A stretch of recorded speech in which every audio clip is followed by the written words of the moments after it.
Perkenalkan, nama saya Daniel Siparginting dari kelas 11 MS6. Pada hari ini saya akan menjelaskan materi tentang kolonialisme dan imperialisme. Sebelum itu, marilah kita mengetahui apa itu pengertian kolonialisme dan imperialisme. Kolonialisme adalah penjajahan suatu sistem di mana suatu negara menguasai rakyat dan sumber daya alam, tetapi berhubungan dengan negaranya.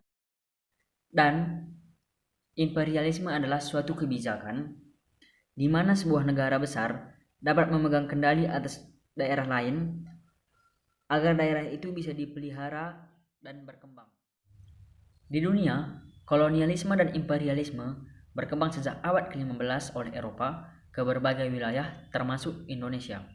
Faktor utamanya adalah Perang Salib dan jatuhnya Konstantinopel oleh Turki Utsmani atau Ottoman di tahun 1453 dan jalur perdagangan Asia Eropa yang melewati Laut Tengah kemudian ditutup.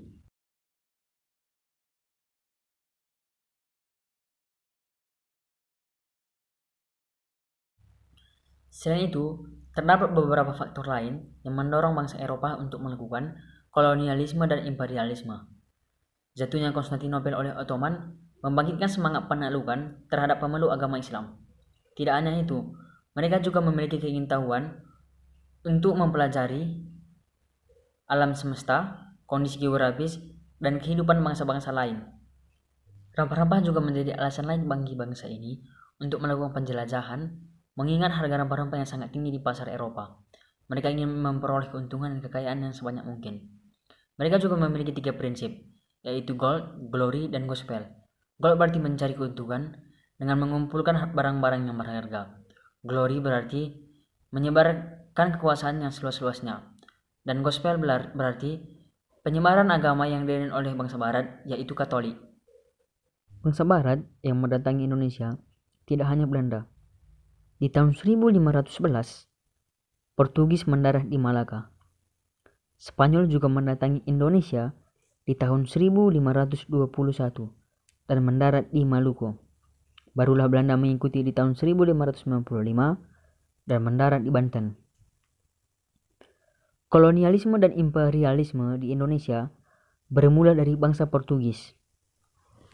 Ekspedisi yang mereka lakukan dipimpin oleh Vasco da Gama.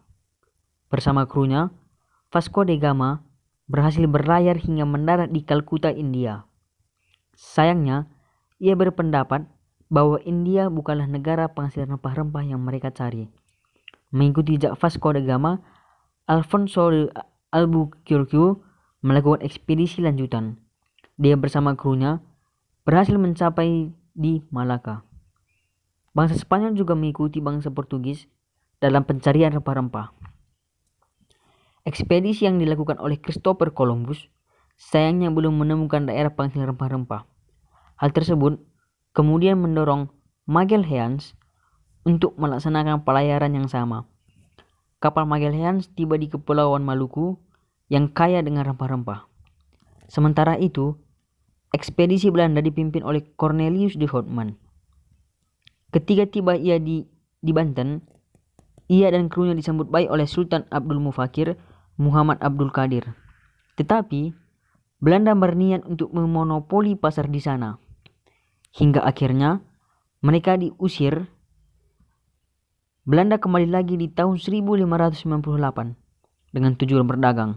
Tetapi, mereka menyebar dari Banten hingga ke Maluku.